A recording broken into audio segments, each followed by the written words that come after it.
C Joseph Vijay எனும் நான்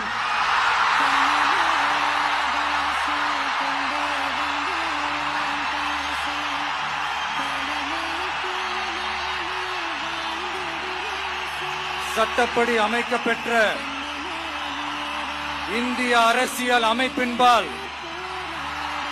உண்மையான நம்பிக்கையும் மாறா பற்றும் கொண்டிருப்பேன் என்றும் இந்திய நாட்டின் ஒப்பில்லாத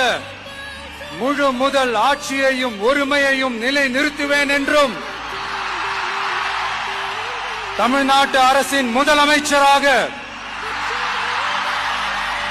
உண்மையாகவும் உளச்சான்றின்படியும் என் கடமைகளை நிறைவேற்றுவேன் என்றும் அரசியல் அமைப்பிற்கும் சட்டத்திற்கும் இணங்க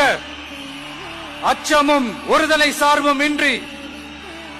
விருப்பு வெறுப்பை விலக்கி பலதரப்பட்ட மக்கள் அனைவருக்கும் நேர்மையானதை செய்வேன் என்றும் ஆண்டவன் மீது ஆணையிட்டு